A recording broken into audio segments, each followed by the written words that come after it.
श्री स्वामी समर्थ. नमस्कार मंडळी, कशा आहात? मजेत ना? तर चला आज मी तुमच्यासोबत शेवग्याच्या भाजीची रेसिपी शेअर करत आहे. तर चला आपल्या चॅनलला लाईक, सबस्क्राईब, कमेंट नक्की करा आणि व्हिडिओ स्किप न करता पूर्ण पहा. आता इथे मी शेवग्याच्या शेंगा कट करून घेतलेल्या आहे आणि इथे स्वच्छ धुवून घेतलेलं आहे, पाहू शकता. आता हे आपल्याला 5 ते 10 मिनटं चांगले बॉईल करून घ्यायचे आहे.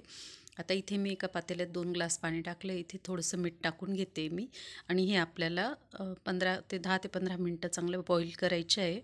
आता इथे थोडंसं झाकण ठेवून दिलेलं आहे मी. इथे अशा प्रकारे आपल्या शेंगा बॉईल झालेल्या आहे, पाहू शकता मैत्रिणींनो.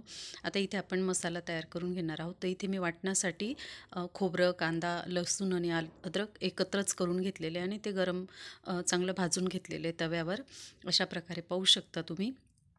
आता हे मी मिक्सरच्या छोट्या भांड्यात काढून घेणार आहे आणि याचं छानपैकी वाटण तयार करून घेणार आहे. तर तुम्ही ही करून पहा, एकदम सोपी भाजी आहे, अगदी कमी वेळेत होते ही.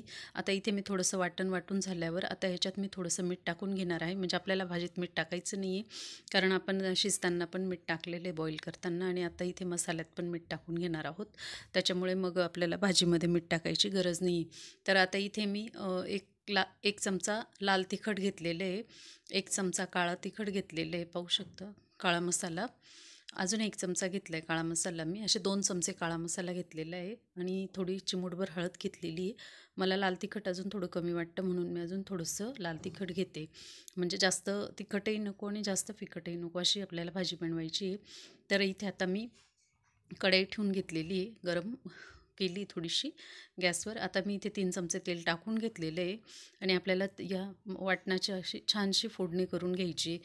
खूप छान येते ही भाजी, अगदी कमी वेळेत होते. आणि आता इथे आपलं वाटण तयार आहे. तर आपण हे आता कढईमध्ये टाकून घेणार आहोत. मी चमच्याने न काढता हातानेच काढून घेतले. तर इथे आता मी सर्व व्यवस्थित चमच्याने ढवळून घेणार आहे, मिक्स करून घेणार आहे चांगलं फोडणी.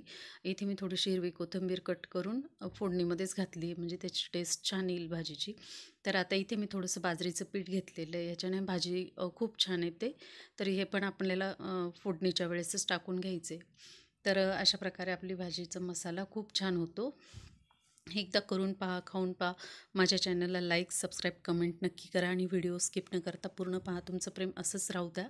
आता इथे आपला मसाला छान होतो आहे, छानपैकी फ्राय झालेला आहे. आता आपल्याला हे जे बॉईल केलेले शेंगा आहेत ते आपल्याला सुरुवातीला टाकून घ्यायचे आहे आणि मग आपल्याला ते बॉईल केलेल्या शेंगांचं पाणी पण त्यात घालून घ्यायचं आहे.